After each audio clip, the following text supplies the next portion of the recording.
Hello and welcome back to another video. In today's video, I'm going to be reviewing my custom LEGO Transformers Scavenger.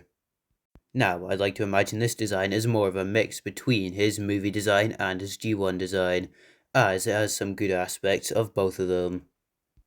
Obviously though, it is based on more of the movie color scheme than the G1 version. And he also has a completely unique alt mode, which is obviously based on a real-life vehicle, however it is slightly stylized as well.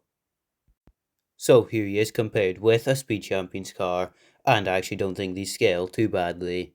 And here he is with another crane transformer, and these also definitely do not scale.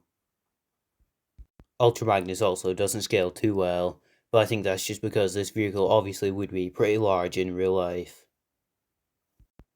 We may as well bring in a minifigure as well, and I actually don't think this is too bad, however, the minifigure should probably be slightly smaller.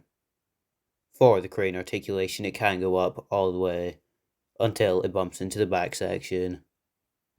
So we may as well get down to the transformation, and the first thing you need to do is take the hook piece and compress it, and we can also compress the crane arm.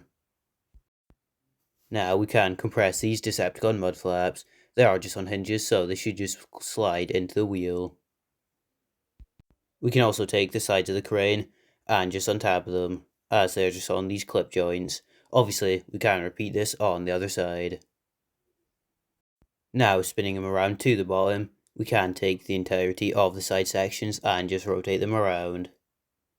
They should just rest on the wheels for now. And we can also fold out the feet. Coming to the cab section, we can take this little light piece and it should just rotate around, as this will give him more articulation in robot mode. Since the arms are on ball joints, we can just unfold both of them. And coming to the back of the wheels, these pieces are on a series of hinges and ball joints, and they should just fold around to his back. As for the legs, they should just untab here, as they are just on a stud connection. And we can also unfold his entire torso section.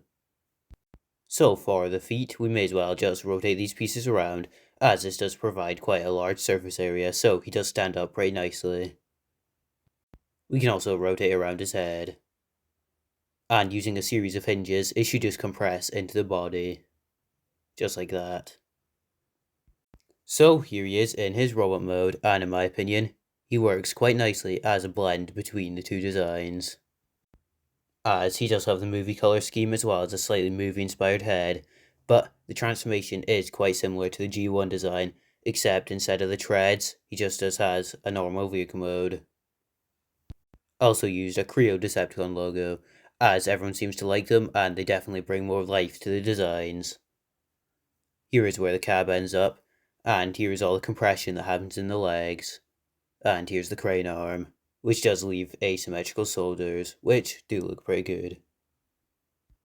For some comparisons, he's actually quite tall, so bringing in a Voyager, here he is with Siege Optimus Prime. And I actually don't mind this scaling because he is quite a large vehicle in real life. With a minifigure, he definitely towers over them, and it works pretty well. And even the Speed Champions car doesn't look too badly scaled with him. Unfortunately, considering Grapple is a crane as well, I think the scale here is definitely off. But it's a Transformer, and the scale doesn't tend to matter too much anyways. But that's about it for my review. So, if you enjoyed this quicker style review, then please remember to like, comment, and subscribe if you want to see more LEGO Transformers, and I'll see you all next time.